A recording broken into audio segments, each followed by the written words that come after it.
ناظرین ملاحظہ کریں اگلی کتاب، جب ہم اگلی کتاب میں چلتے ہیں تو کتاب ہے سیر اعلام النبلاء، کس کی جی؟ شمس الدین ذہبی، ابن ابی دارم۔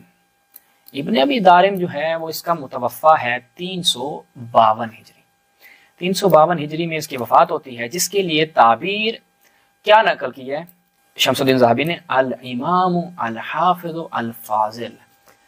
توجہ کیجیے گا، الامام۔ اسی کتاب میں جب ہم دیکھتے ہیں تو ایک قاعدہ نقل کرتا ہے خود کون؟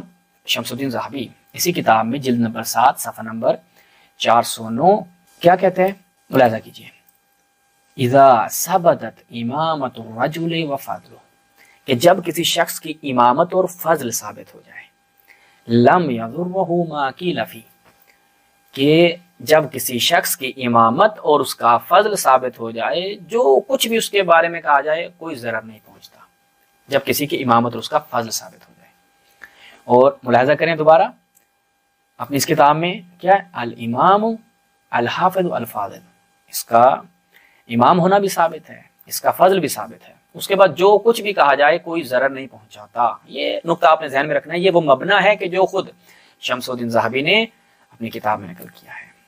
ملاحظہ کریں جب ہم اس میں دیکھتے ہیں تو اس کے بارے میں کہا جاتا ہے کہ جی یہ محدث تھا، یعنی شیعوں کا محدث تھا اور شیعی تھا کوفہ میں، جناب شیعہ نہیں تھا۔ ملاحظہ کریں، وقال محمد بن حماد الحافظ، محمد ابن حماد کیا کہتا ہے؟ کانا مستقیم الامر عامت دہری، شروع میں ٹھیک تھا، یعنی اپنی ابتدائی زندگی میں شیعہ نہیں تھا، مستقیم امر تھا۔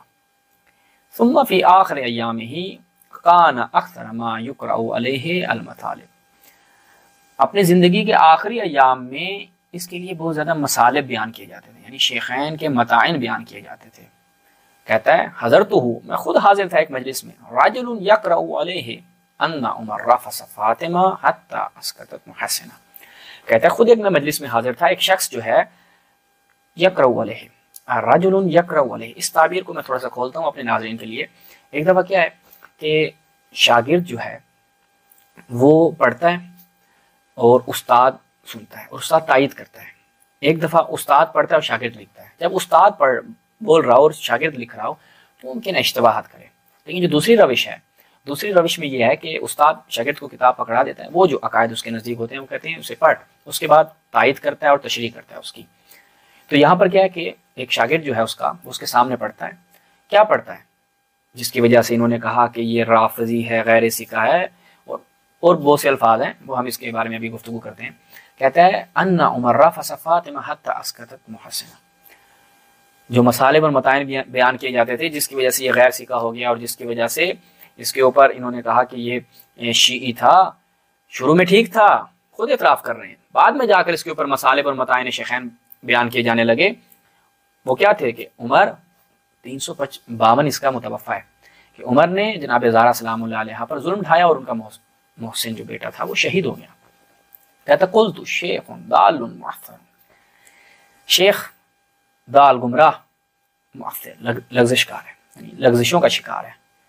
جناب شمس الدین ذہبی صاحب آپ نے خود اپنا مبنا یہاں پر توڑ دیا۔ آپ کا مبنا کیا تھا جب ہم نے آپ کی خدمت میں بیان کیا کہ جب کسی کے لیے اس کی امامت، اذا ثبتت امامت الرجل وفضل، یہاں پر اس کی امامت بھی ثابت ہے، اس کا فضل بھی ثابت ہے، خود آپ نقل کر رہے ہیں کہ یہ الامام الحافظ حافظ حدیث ہے، فاضل اس کا فضل بھی ثابت ہے، تو کوئی چیز بھی اس کو ضرر نہیں پہنچاتی، ما قیل فیہ، جو کچھ بھی اس کے بارے میں کہا جائے اس کو کوئی چیز ضرر نہیں پہنچاتی۔ یہ آپ نے خود اپنا مبنا بیان کیا ہے، تو اس لیے آپ جو مرضی اس کے بارے میں کہیں وہ اس کو ضرر نہیں پہنچائے گا۔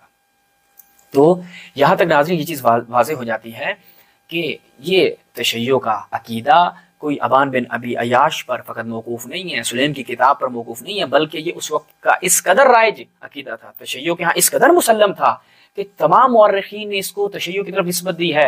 امام جعفر صادق علیہ السلام سے روایات کرتے تھے، جیسا کہ ہم نے آپ کی خدمت میں بیان کیا کہ یہ شیعہ کس سے روایات لیتے تھے؟ امام جعفر صادق علیہ السلام سے، اور وہ روایات کیا تھی؟ وہ روایت یہی تھی کہ جناب زہرا سلام اللہ علیہ پر ان شخصیات کی جانب سے مظالم ڈھائے گئے اور ان کا بچہ سخت ہو گیا۔